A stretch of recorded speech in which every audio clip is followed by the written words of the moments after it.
Life in my house had started to become twisted a few months ago. The amount of strange and psychotic incidents I had dealt with seemed to grow by the day. My 6-year-old daughter, Brandy, used to be a heavy sleeper before all this started. She would fall asleep on the couch while watching TV, and I would often end up carrying her to her bed. But lately, she never slept. Every time I woke up in the master bedroom, I would catch a glimpse of a small face peeking around the door, silently disappearing into the shadows of the house, unrestrained glee on her small face. My wife had the most severe personality changes of all. She wasn't the woman I had married. All of her warmth, compassion, and humanity had suddenly disappeared, leaving some monstrous shell behind. Like my daughter, she never seemed to sleep anymore. She would disappear into the dark forest behind the house at night, wandering in her nightgown, barefoot, like a pale ghost disappearing into the mist. One night, I remember waking up from a nightmare. The bathroom light dimly illuminated the master bedroom where I slept. I turned to my wife and found her already awake, staring at me with an insane expression, her eyes bulging out of their sockets, a wide, lunatic grin spread across her face. I sat straight up in bed, my heart palpitating with fear. "Is something wrong?" I asked, but she continued to stare at me with that inhuman expression, her eyes gleaming. "Emma, are you okay?" I felt something wet and sticky soaking into my t-shirt. I looked down on the bed and saw a freshly dead possum laying between us, its head twisted around, its torso sliced down the middle. Intestines spilled out onto the sheets, staining them.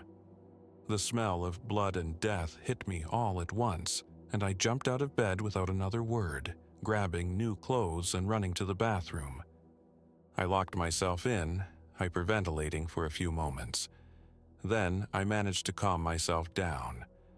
I checked the lock again, then I stripped naked and took a long shower, wiping the blood off my skin over and over. No matter how much soap I used, I still felt stained. When I was done, I opened the door a tiny crack and peered through. The bedroom looked empty. I had no idea where my wife was, and I didn't care. I quickly ran to the guest bedroom, locking the door behind me. And, for the last couple months, I've slept there every night.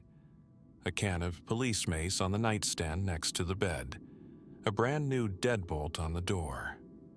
The next morning, I met my friend Richie at a local diner. I had called out sick from work, and as I sat in the booth waiting for him to arrive, my hands shook uncontrollably. I spilled coffee on the table and on myself more than a few times. I hadn't slept since the incident and was only running on a couple hours. I saw Richie arrive, striding through the front door. He wore a t-shirt to show off the tattoos on his arms. With his dirty blonde hair and blue eyes, he had a very Irish cast to his face. He sat down across from me, looking me up and down quickly and frowning slightly. He saw all of the spill marks on the table, the napkins I had used to do a half-assed job of cleaning it up, my trembling hands and sunken, tired eyes. I'm sure I was quite a sight. "What's up, Thorne?" he asked simply, not smiling. Like a lot of my friends, he always called me by my last name, rather than by Julius. I shook my head. "I don't know, man," I said. "Some weird shit has been going on, like, really weird. I'm scared, man, I really am." He nodded. "Yeah, I can tell," he said. "You know I'm always here for you. Whatever you need, just call." "Thanks," I said, trying to smile slightly. "Now, why don't you tell me what's going on?" he said. "I'm all ears. Tell me everything, and maybe we can figure out something." At that moment, the waitress came, taking our orders and bringing Richie some coffee. Once she had gone, I told him everything that had happened. I didn't leave out a single detail. By the time I was done, Our breakfast had arrived, and we were both on our third cups of coffee. I still felt drained, however. The caffeine seemed to make me feel more tired, if anything. Richie said thoughtfully, eating a piece of bacon off his plate. He stared across the room, his eyes looking 1,000 miles away, deep in thought. That is weird. I think it's more than weird, I said. It's fucking psychotic. I'm scared to go home. I'm scared to be in the same room with my own wife and daughter.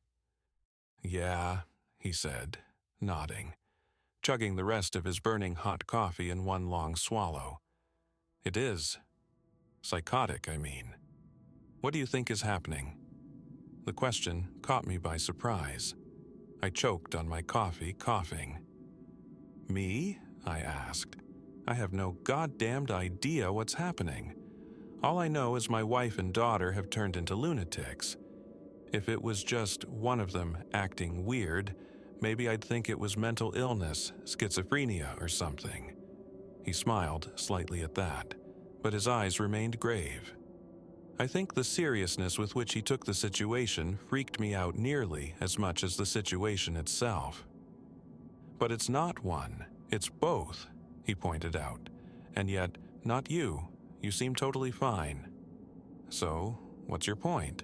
I asked. Well, if it was some sort of strange drug in the water, all three of you should be affected. You all eat and drink the same stuff, right?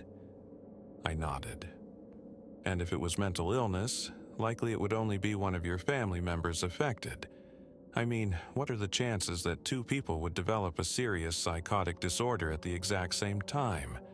And schizophrenia is extremely rare in children anyways. So, what does that leave? I asked. He shrugged. I don't know, maybe body snatchers, aliens, mad scientists, cloning people in secret government experiments. Who the hell knows? I laughed at that. Hearing it put into words made it sound totally insane. Aliens? Body snatchers? I said, scoffing. That's all science fiction crap. This is real, man. It's real, and I don't know what to do. You should leave your house immediately. You can come stay with me for a few days, Richie said. I shook my head. I can't just leave my family behind, I said, realizing how feeble the argument sounded. I had just said these people weren't my family, after all, but Richie understood.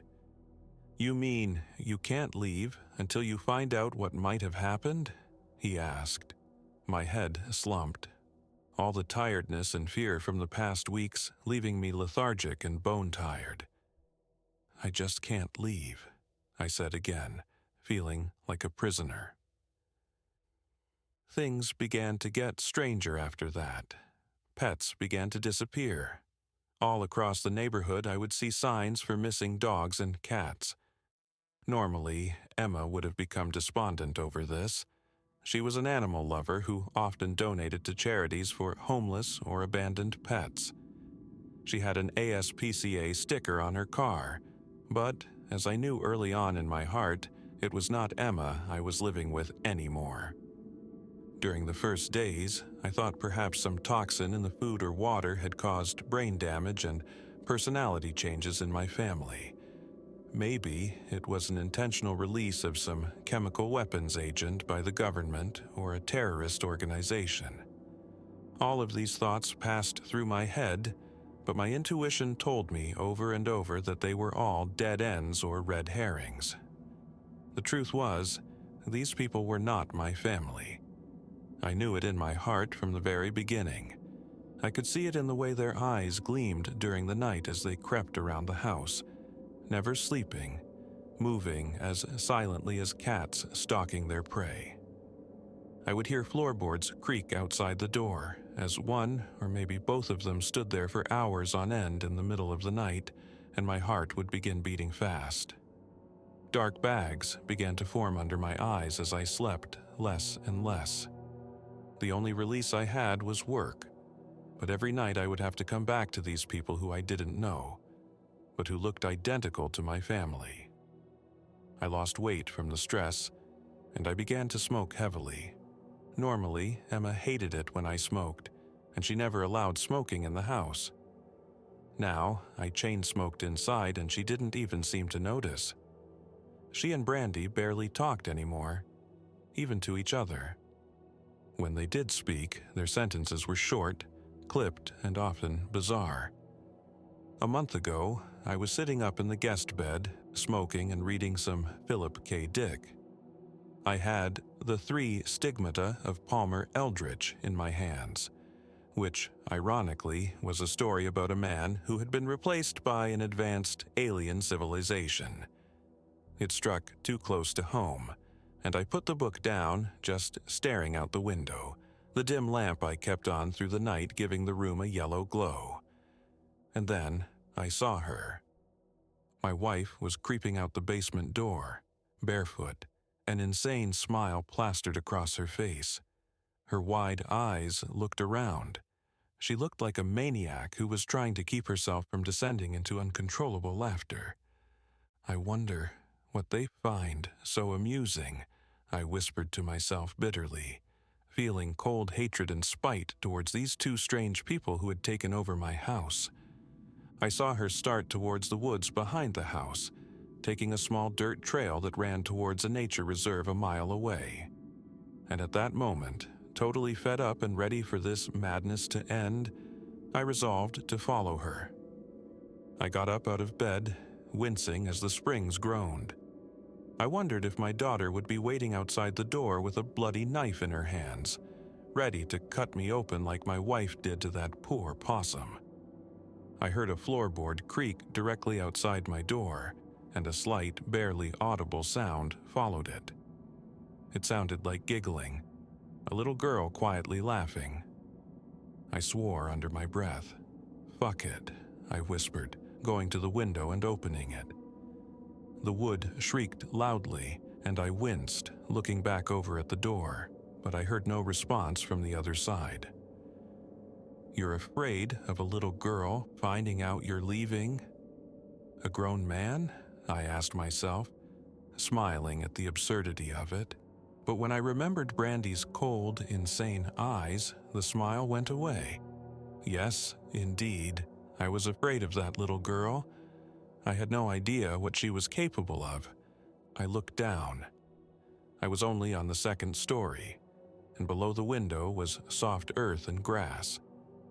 I slowly climbed out, hanging myself down from the window and letting myself drop. I felt myself falling for a few moments, and I wondered if I would regret this. Images of my leg bone breaking and poking out through the skin ran through my head, and then I hit the ground, rolling as I hit dirt. I landed hard on my back, knocking the wind out of my lungs. I lay there for a few seconds, breathing hard, then pushed myself up and began following my wife, wearing only slippers and boxers and a t-shirt. I wasn't exactly dressed for reconnaissance work. Then again, neither was she. I glanced at the house, and from my daughter's window, I thought I saw a small face staring down at me, grinning like a jack-o'-lantern, an expression of barely contained glee and bloodlust marring her childish face. But when I looked back up, the window was empty. I figured my mind must be playing tricks on me, and yet it shook me badly. I had never imagined I could be so afraid of a little girl as I was right then. I tried to move as fast as I could without making noise, hoping I could catch up with my wife. The half-moon gave some bare light that streamed through the trees. I used it to avoid the rocks and tree roots that jutted up out of the earth. After a few minutes, I heard an eerie sound coming from in front of me. Humming. I caught a glimpse of my wife, pale and white, her nightgown billowing around her thin frame. She stared straight ahead, her eyes not seeming to blink. She veered off the trail, and I followed from a safe distance, trying to keep myself hidden behind trees. It felt like dozens of eyes watched my every movement, but I brushed it off as paranoia. She trampled through brush and pricker bushes, not seeming to notice the thorns and whipping branches. I tried to avoid the obstacles while still keeping her in view. We went uphill for a while, and to me, her choice of direction seemed totally random. Then she stopped. The humming cut off in mid-note, and she knelt down, sighing in pleasure. She began to play with something white laying on the ground under a small pile of leaves and brush. She carefully brushed the remnants of disintegrating leaves and soil off the object.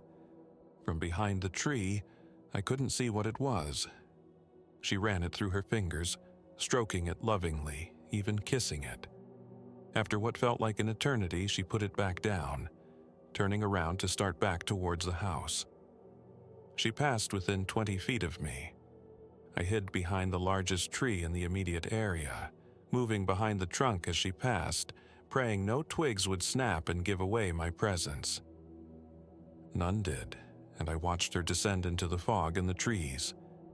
As soon as I was sure she was gone, I crept forwards towards the spot I had seen Emma crouching. A bone lay there, thin and long, still covered in small pieces of rotting flesh. In horror, I knelt down, examining it closer. It looked too large to be an animal bone, though perhaps it could have come from a deer.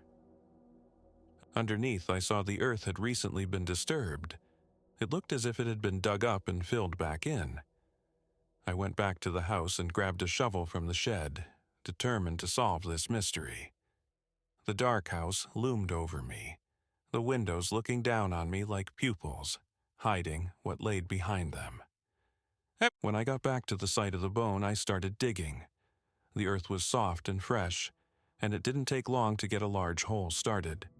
But I found nothing for the first half hour. Covered in sweat and breathing heavily, I took a break, then returned to the task. Once I had gotten down about 5 feet, I saw something besides dirt and small stones. At first, I couldn't tell what it was, but it emanated a fluorescent day-glow color. Then, with horror, I realized it was my daughter's favorite t-shirt. I kept pulling dirt off, and soon found 2 bodies in the pit. It was Emma and Brandy, their throats cut wide open, their staring eyes covered in dirt. I turned and vomited on the forest floor, feeling I might collapse at any moment. Waves of hopelessness, confusion, and anger consumed me in turn. Staggering, I ran out of the woods, going to a neighbor's house and frantically knocking on the door. It was 3 a.m., and it took a while to get a response. Finally, my neighbor, an old retired man, came to the door. "Al, thank God," I said. His tired, bloodshot eyes looked at me for a long time. "Julius, it's a bit late for a visit," he said. "This is an emergency. Can I use your phone for a minute? I need the police here immediately." His eyes widened at that, and he looked wide awake a moment later. Sure, come on in," he said. As soon as I had entered, he closed and locked the door behind me. He pointed towards the kitchen. "Phone's in there, hanging on the wall next to the door." I thanked him profusely. Visions of my murdered family members running through my head. Then I dialed the police, my fingers shaking so badly that it took me a few tries. Finally, though, I heard it begin ringing, and at that moment I wondered what exactly I would say. The 911 operator assured me that vehicles were en route, and that I should stay at the house with my neighbor Al until they made sure the area was safe. Under no circumstances should I go outside until the police arrived. It all sounded normal and sensible at the time, and I had no suspicion that things would become nightmarish and lethal within minutes. Al had listened to me frantically try to describe the situation to the 911 operator with wide eyes, his wrinkled old face showing fear and confusion. He had a cup of coffee in his hand, but he never drank any of it. "Is that true?" he asked after I hung up.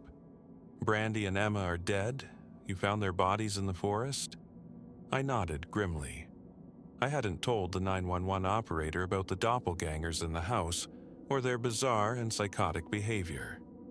I figured once the police saw the bodies, my story would become a lot more believable, but I didn't want to sound like a lunatic over the phone, lest the police come and think I was some delusional maniac who had just murdered my own wife and daughter and was trying to cover my own ass by calling and reporting it. I had watched more than enough true crime shows to know that whenever a wife or husband is murdered, their spouse is always the first suspect until cleared by forensics or an alibi. It seemed like no time passed when I heard tires screeching outside and vehicles pulling up in a frenzy. I looked outside, expecting to see police lights flashing, wondering why no sirens had sounded. My heart leaped into my throat when I saw 3 black SUVs filled with men in suits. They leapt out, holding automatic rifles. Without warning, they pointed the guns at the house and began firing.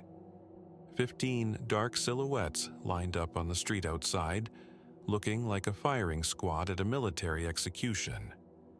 When the first bullets exploded through the wall, I was so surprised that I didn't even move. I saw Al standing there with his mouth hanging open as a bullet shattered his coffee cup, sending the steaming hot black liquid all over the floor, yet missing his hand entirely. A second later, another one came in and exploded through his chest. In slow motion, I saw a flower of blood blossom out from the gaping hole that suddenly appeared in the center of his heart. He didn't so much as cry out, but instead fell back instantly, moving his hands up as if in supplication as he clenched and unclenched his fingers. His mouth opened and closed silently as a puddle of blood rapidly spread out beneath him on the linoleum kitchen floor. Then my instinct kicked in. As glasses shattered and dishes exploded and light bulbs burst all around me, I jumped to the floor, crawling towards the back door, making myself as small a target as possible. At that moment, I didn't even realize I had dragged myself through the warm, sticky mess pooling beneath Al's still body. His pupils dilated in death, and his mouth opened in surprise. The blood completely covered my white shirt and blue jeans. I dragged my arms and hands through it as light after light went out, each bulb exploding in turn as gunfire strafed across the house over and over, left to right, then right to left, then left to right again. After what felt like an eternity, the shooting stopped.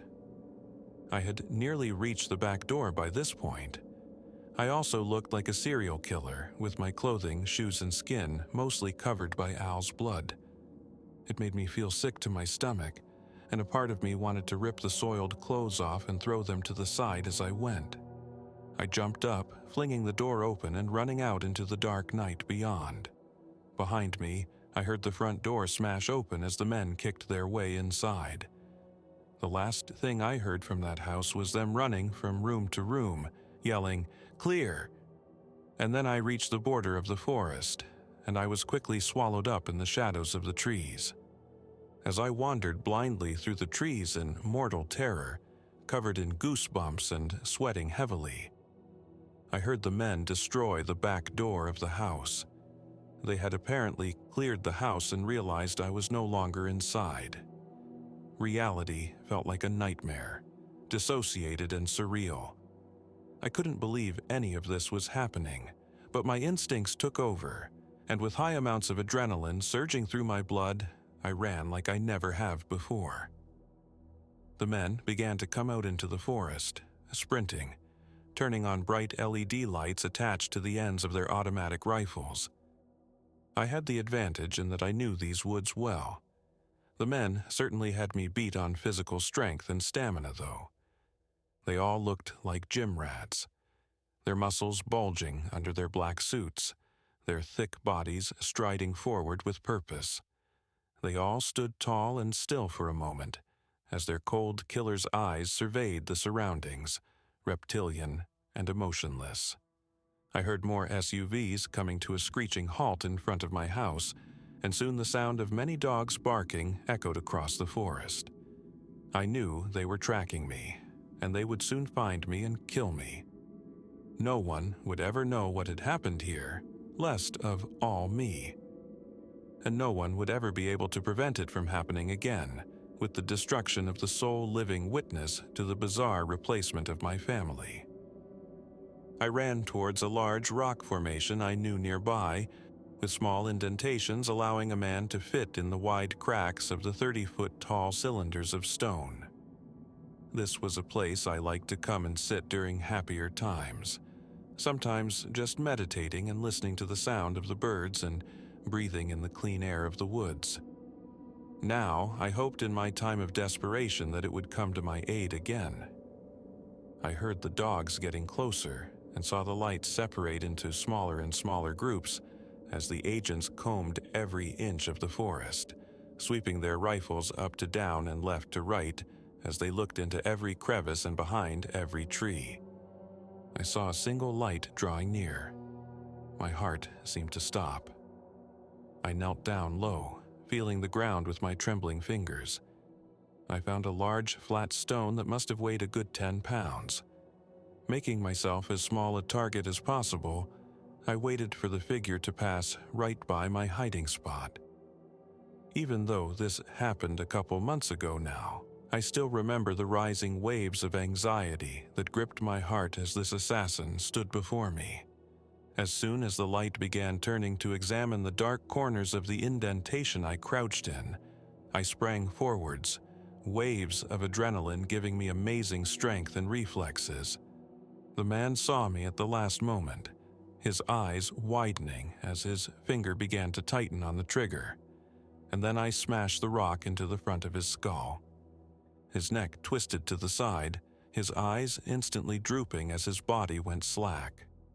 I dropped the rock onto the leaf-strewn ground and caught him in the same movement, dragging his limp body back into the shallow groove of the rock where I hid. I took the automatic rifle off of him, flicking off the light and feeling around in his belt for extra magazines of ammunition. I found 3 extra clips. I fumbled around until I found a latch to release the magazines, unclipping them one after another and shoving them into my pockets. The man quickly started to stir, groaning and moving his head slowly from side to side, his eyes still clenched shut. "Oh," he mumbled, his eyes beginning to flutter. "Oh, my head. Jesus. What?" His blue eyes opened suddenly, and he looked directly at me, an icy hatred changing his expression in a single moment. "Oh, it's you, Julius Thorne."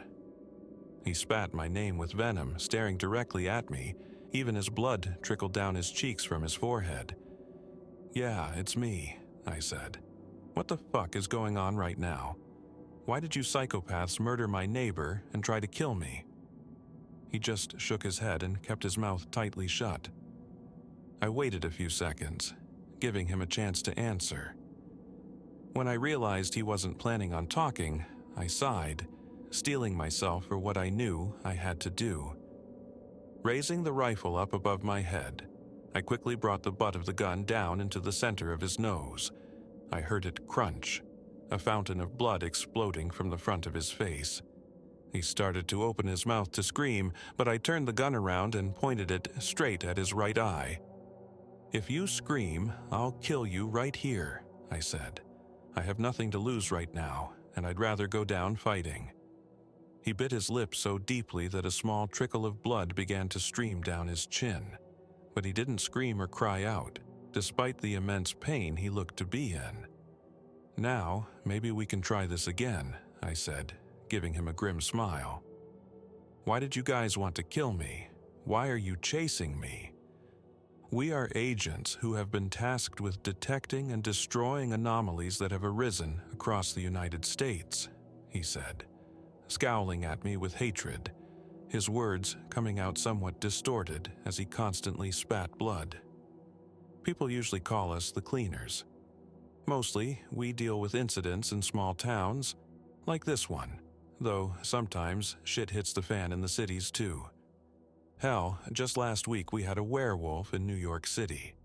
Press thought it was some serial killer who ripped apart his victims with a knife, but any coroner worth his salt would immediately be able to tell it had actually been claws and fangs. But we found him and brought him in for containment. He had already killed 3 joggers and 7 homeless people by then. Yeah? So what does any of that have to do with me? I asked, furious. I hated these men so badly at that moment. I had asked for help, and instead, assassins had come to my side. Your wife and daughter are dead, he replied. But you're not the first one to call and say you found the grave of your family. In every other case, the police found the people still alive and healthy in the house, and the graves totally empty by the time we got there. But there were always indications that the individuals still living had changed. They always began to show psychotic and violent behavior, and inevitably, they would kill their own family members, neighbors, hell, anyone in the area. When the anomaly is allowed to proceed, the entire town often ends up being destroyed. We lost over 10,000 people in a single incident last year, so we come in and contain it by killing anyone associated with the anomaly to stop it from spreading. Because it does spread, and it seems to spread by association. It starts with a couple of people on a street, then the rest of their house, then their next-door neighbors, and keeps going outwards, like ripples spreading outwards in a pond. By this point, I heard dogs getting closer and closer, and saw lights flashing through the trees in the distance, aimed in my direction. I quickly ripped a strip of fabric from the agent's shirt and tied his hands and feet before binding his mouth so he couldn't scream. I knew they would still probably find him within 10 minutes or so, but that might be all I needed to get out of here. And now, at least, I had a gun. I sprinted out of the woods, taking the trail in the opposite direction of the agents. I had to move in the dark, which slowed me down significantly, but I had been on these trails 1,000 times before. Soon, the shouting of the men and the barking of the dogs grew faint behind me, and I came out on an empty side road. I knew the area well. Richie lived only a few blocks from here. Without thinking, I began to stagger down the road, the streetlights flashing on and off above me. I saw faces peering out of windows as I passed. I must have looked like a madman, being totally covered in blood with wide, panicked eyes that constantly snapped in the direction of the smallest sound. Yet, amazingly, not a single person came out of their house. I wondered how many of the faces were just those who were replaced, doppelgangers with the right human skin but without any of the human mind, except, maybe, for its most destructive and insane impulses. Within minutes, I found myself stumbling through Richie's front yard towards his little ranch house, a massive wraparound porch with pillars painted white in front of the light blue siding. He had Halloween decorations all over the place. A scarecrow was crucified in the front yard, fake blood streaming from its hands and feet. A massive painting of a reptilian humanoid with black, shining skin and tentacles coming out of its mouth stood in front of the porch, like some nightmare from an H.P. Lovecraft story. Fake gravestones were lined up, row after row of gray foam with skeletal hands rising out from the grass in front of them. I saw plumes of smoke rising from a chimney connected to the fireplace, the smell of wood smoke and decaying autumn leaves mixing in a pleasant scent that always reminds me of Halloween. I pounded on the door until Richie came and opened it. His eyes widened as he saw me. "Holy shit, Thorne, what happened?" he asked. I pushed past him, looking back furtively at the street and the dark forest stretching out before us. Hidden danger seemed to be everywhere. "Close the door," I told Richie. He quickly shut it and turned the deadbolt. He turned to me, his face pale, a shocked expression on his face. "Are you hurt?" he asked. "Whose blood is that? Is that yours?" "No," I said curtly, shaking my head. "I don't have time to explain it all now. Some men are after me. I think they're from the government. My neighbor is dead. My family is dead." I broke down then, crying. I need help. I really, really need help right now. Okay, I believe you," he said reassuringly, putting a hand on my shoulder. "It's gonna be okay. That's a nice gun, by the way." He gave me a calming smile. I had nearly forgotten about the automatic rifle slung around my shoulder. I looked down at it with a blank expression, like I had just discovered a new limb on my body. "Hey, how about we get you a change of clothes and then we'll figure out what to do," he said. "Come with me to my room. I think you're about my size." I gratefully followed him. He gave me an old shirt and hoodie and a pair of jeans. I stripped off my bloody clothes, feeling how the drying, coagulating blood crackled under my dirt-stained fingers as I stripped. I felt a small sense of hope as I put on the clean clothes. I had my friend here with me now. I had escaped. I wasn't alone in this anymore, at least. At that moment, I heard a knock at the front door. It sounded light and hesitant, like the knocking of a small child. I walked quickly out of the room and saw Richie standing there, the front door standing wide open, a nightmarish shape standing on the porch. It looked like a person, but deep, blackened burns covered every inch of their skin.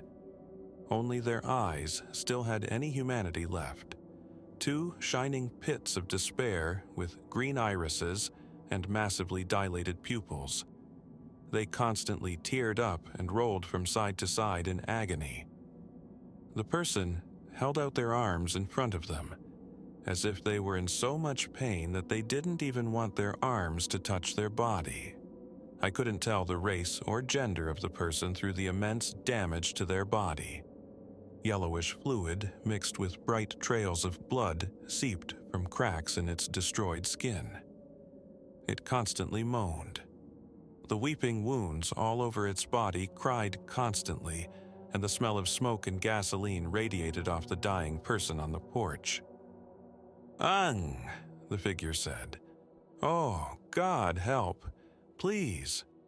"Oh my God," Richie said, putting his hand over his mouth. "Holy shit, we need an ambulance here immediately." He furiously checked his pockets. Then he spun, his eyes in a blind panic. "My phone's upstairs. We need to call 911 right now." "No, Richie," I screamed. "When I called 911, those men came and tried to kill me. They're not on our side." I wished I had more time to explain. Richie heard the note of panic in my voice. His face was covered in a sheen of sweat, and the anxiety I felt seemed reflected in his expression. "Well, we have to do something," he said, a pleading tone in his voice. He looked like he wanted to turn and run away from the whole situation. Then he stopped and stared at the figure more closely. "Oh, Jesus, is that you, Melissa?" With those words, my heart jumped into my throat. I turned to the figure with newfound horror. Melissa and Richie had dated for nearly a year. Looking closer at the figure, I could see that it did appear to be a woman, at least as far as I could tell from the curve of the body under the blackened skin.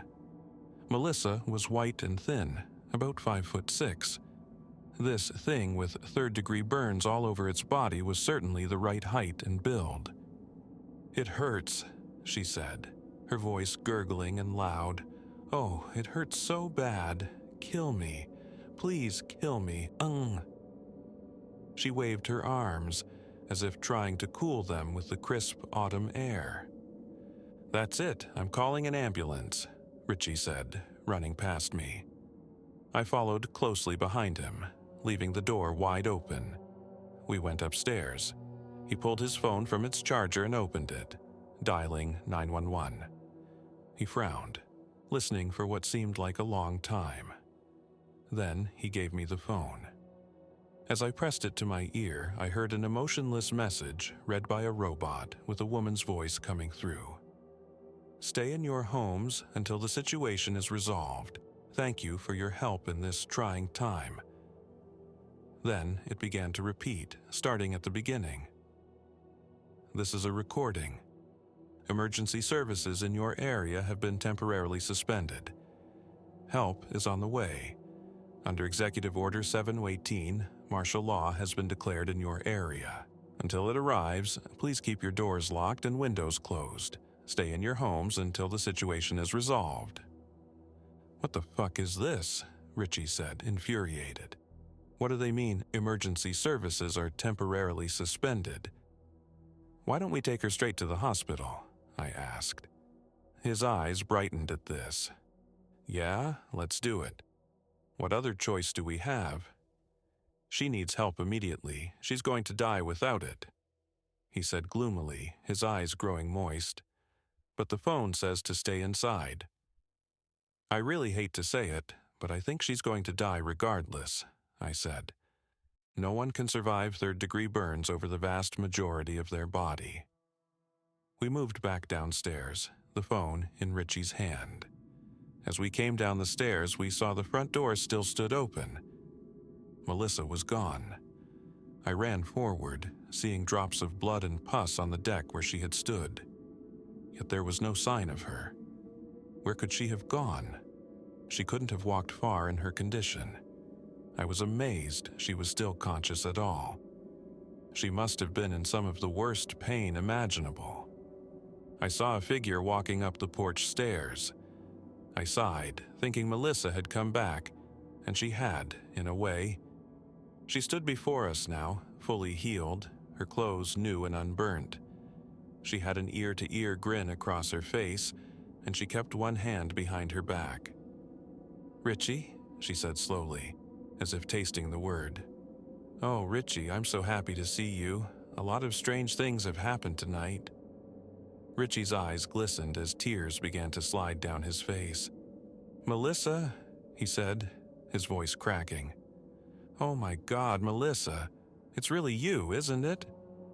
"Of course it is, baby," she said, moving a lock of blonde hair out of her face with her left hand.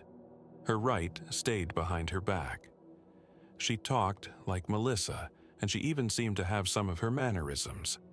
But in her wide staring eyes there was a look of bloodlust and lunacy. "Richie, stay the hell back," I said. "That's not Melissa." But he ran forward, crying, his arms outstretched. I don't even know if he heard what I said. As he crossed the threshold of the door, Melissa pulled her hand from behind her back, revealing a huge, blood-stained butcher's knife. Raising it high, she ran forward, her eyes as cold as the vast, empty spaces between worlds.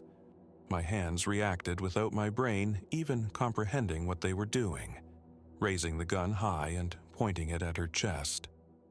I saw the knife coming down as if in slow motion, then thick drops of blood splashing in the air as bullets ripped through her stomach and heart. She jerked backwards, the knife rising back up as her arm spasmed. Stumbling, she stepped forward, futilely slashing at the air 6 inches in front of Richie's neck with all of her strength, before falling face first on the porch. Richie hadn't even reacted as the knife whizzed in the air towards his body. He stood, shell-shocked and dazed, like a victim from a war zone. So did I, except with a smoking gun in my hands. Screaming began to emanate all up and down the street as people started running out of their houses. For a couple of seconds, I thought everyone had simply reacted to the sound of gunshots. Perhaps some of them had even seen me kill Melissa, though if they had, they would have known my actions were clearly taken in self-defense. She still clutched the knife tightly in her right hand, her eyes bulging from their sockets, the maniacal grin eternally etched across her thin, pretty face in a grisly death mask. I quickly realized the other people on the street were not coming out to investigate gunshots, but instead running for their lives. I saw men, women, and children chased by family members wielding knives, axes, and guns. Across the street from Richie's house, I saw a little girl, no older than 10, running in her bright yellow SpongeBob pajamas. The mother, an overweight woman with pendulous breasts and greasy black hair, held a blood-stained samurai sword above her head, breathing heavily as she sprinted after her daughter with murder in her eyes. Under the harsh glare of the streetlights, she looked surreal, like a villain from a cartoon. "Mommy, no!" the girl shrieked, flailing her arms in front of her as she ran, as if she hoped an invisible guardian angel would grab her and carry her away. "Daddy, help me." But I had a feeling her dad was not coming, based on the amount of blood already on the murder weapon. Richie and I began to run towards the girl, but the mother closed the distance quickly, her nightgown flying furiously around her waist. Her eyes wild, a twisted grin marring her pale face. She raised the sword, bringing it down on the back of the girl's leg. With a squeal of agony, the girl fell forwards, her pajamas quickly turning crimson with the blood streaming down her leg. She began to crawl away, weeping and shrieking for her father. Behind her, the mother raised the sword again, intending to strike the killing blow. With the girl on the ground, I had a clear shot now. I had been tempted to try to take her out earlier, but the girl had stood right between me and her mother, and I feared that I would kill them both if I fired. Now I had the mother right in my sights, the lunatic gleam in her dark eyes making her seem somehow inhuman, even alien. I squeezed the trigger, watching her head explode in a shower of hair, skin, and bone splinters as a short burst of 3 or 4 bullets exploded out the end of the barrel. Her headless body stood there for a few moments, holding the bloody sword high, the neurons still firing in a body that didn't realize it had lost its life yet. She staggered forwards, falling towards her daughter, the spurting stump of her neck soaking the girl in her mother's blood. The girl continued to crawl away from this nightmarish figure that had once been her mother. Running forwards, Richie grabbed the girl, carefully lifting her up behind her knees and shoulders. I covered them as mayhem broke out all down the street, continuously moving the barrel of the automatic rifle in the direction of any nearby sounds, ready to fire at a moment's notice. Most of the houses were spaced a few hundred feet apart, with thick forests that stretched behind them for miles. Further down the street, I saw chaos and bloodshed as deranged family members murdered their own sons and daughters, their own mothers and fathers, littering the street with the corpses. Pain-filled screams shattered the silence of the night, echoing and distorting as they mixed into a nightmarish cacophony. Even months later, I still hear them when I'm falling asleep, the horror-filled cries of children in their last moments. We ignored the bloodshed and ran back towards the house. The girl's blood dripped all down Richie's arms. She moaned and kept rolling her head, eventually letting it settle against Richie's chest. Then she went quiet, her eyes closing, a peaceful look coming over her face. We ran through the open door. Richie took the girl into the kitchen, putting her on the table. I stayed behind, locking the door before also engaging the deadbolt. I turned around, assessing the damage.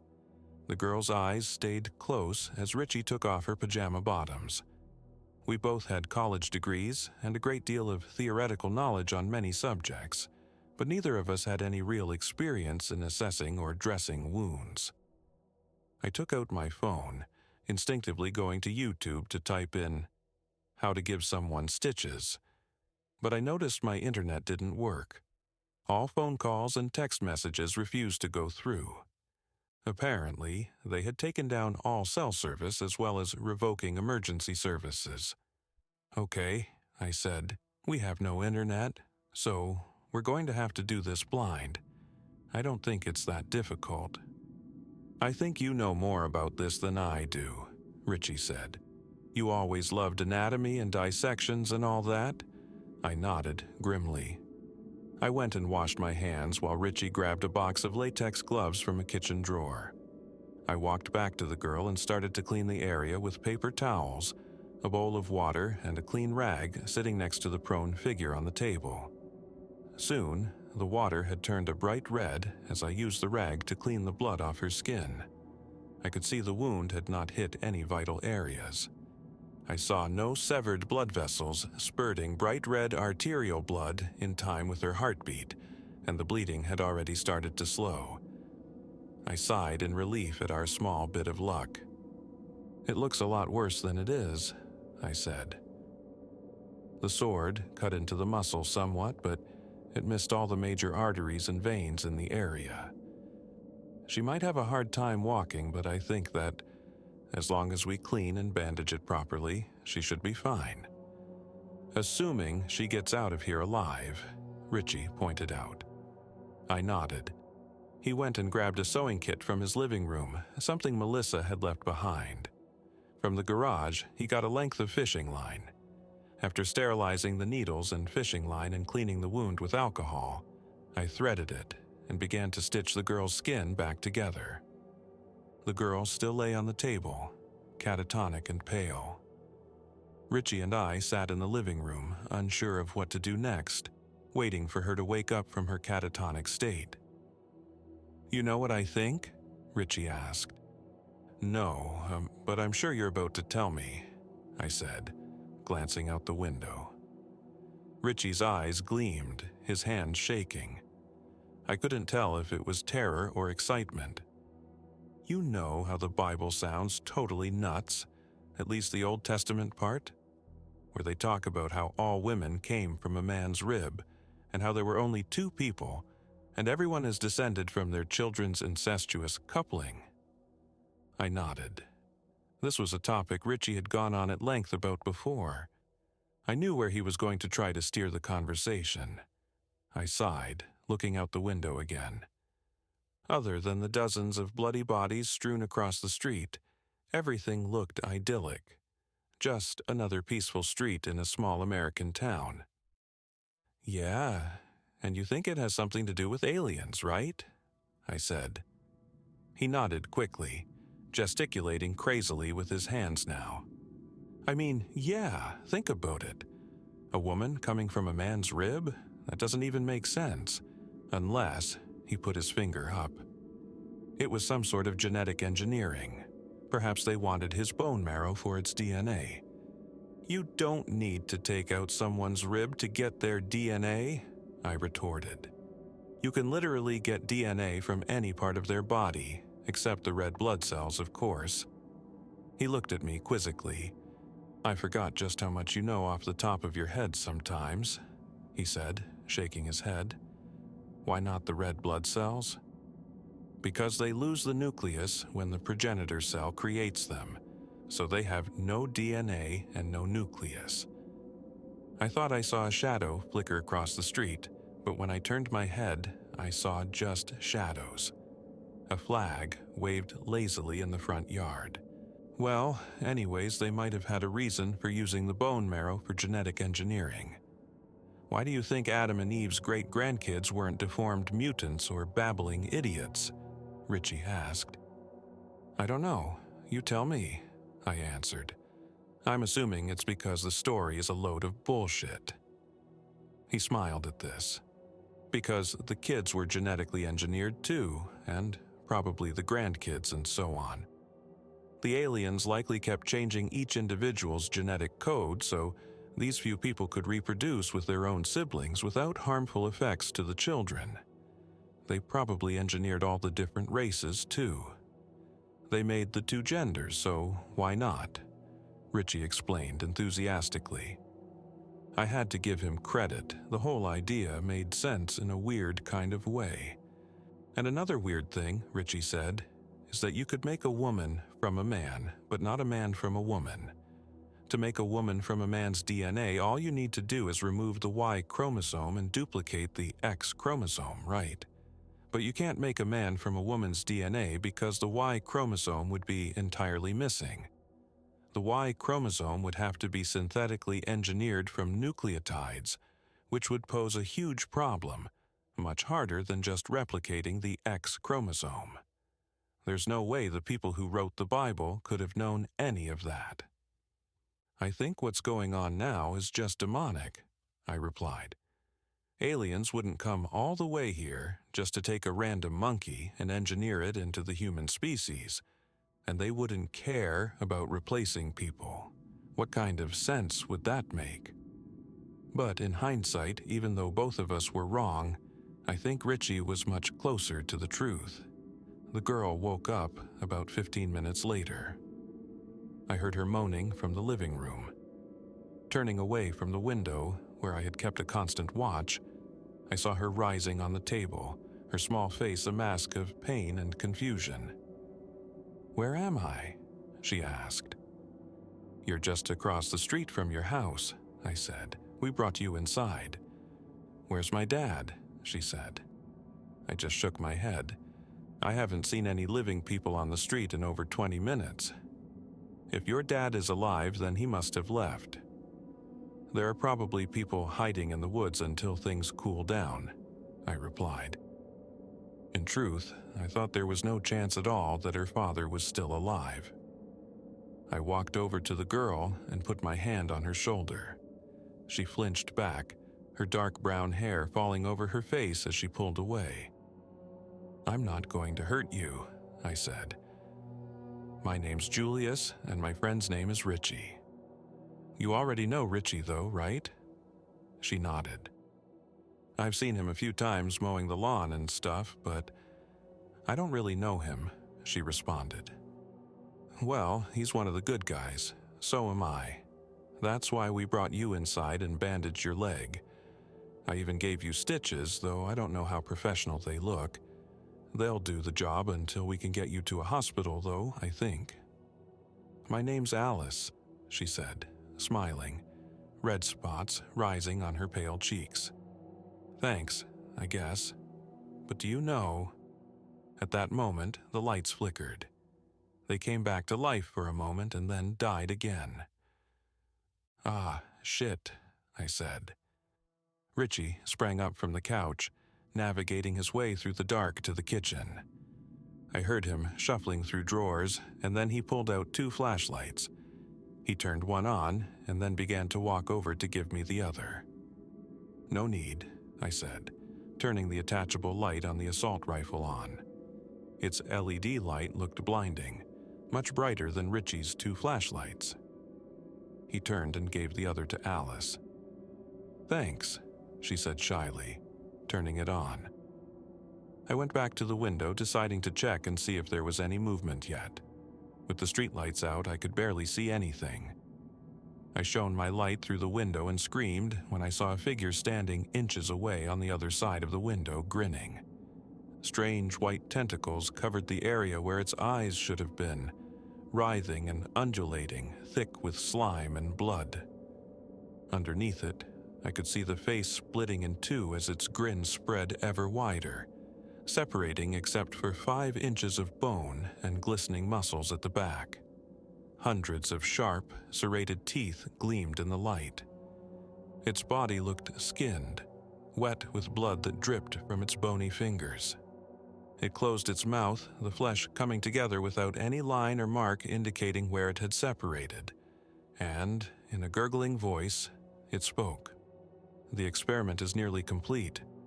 We will keep the strong alive. In the end, you will stand alone, and to us you will return. But do not be afraid, we will make the strong eternal." "Why are you doing this?" I screamed, my finger tightening on the trigger. I wanted to blow apart this monstrous apparition, but something inside told me to hold my fire.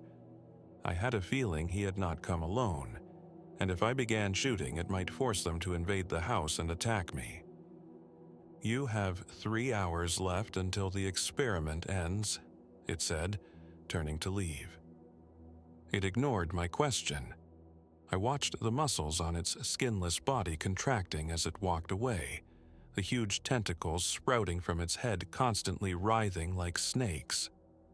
I saw the alien creature walk over to the woods on the other side of the street, where 2 more of its kind stood waiting, both naked and skinned.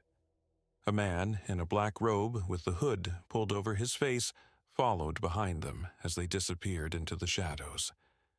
I hadn't realized just how massive they were until a human form stood directly beside one. They towered over him, at least 8 feet tall, with their tentacles stretching out far behind them. I turned to see Richie and Alice, standing horror-struck in the kitchen. They were preparing some of the perishable food by flashlight, making ham sandwiches with cheese and lettuce, drinking milk and orange juice. I sat down, grabbing a sandwich and taking a bite. "Well, Richie," I said through a mouthful of sandwich, "I think you're right about them experimenting on us. I don't know why or what they hope to accomplish, but something intelligent is clearly using us as guinea pigs. Did you hear what it said? What's going to happen in 3 hours? Is that when they plan on killing all of us, the survivors? They already wiped out most of the town," she said bitterly. "They killed my mom. They killed my family too," I said. "And I think we'll all be dead soon if we don't do something. We can't stay here. We have to get out of town. We have to warn people what's happening here." "You said those government goons already know about it," Richie said. "Who else are we going to warn?" No one would believe us for a minute. I barely believe it. I felt like I had been slapped.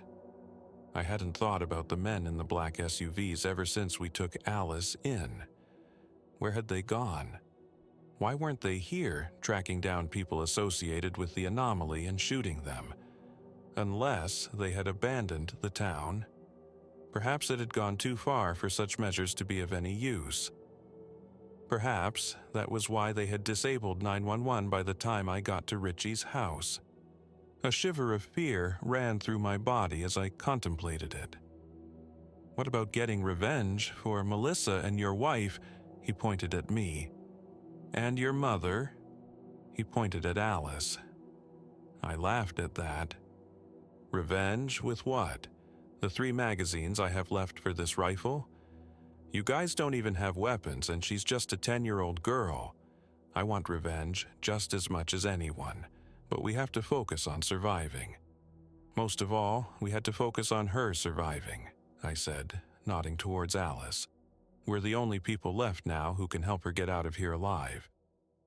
Richie was about to say something when shrieking started outside.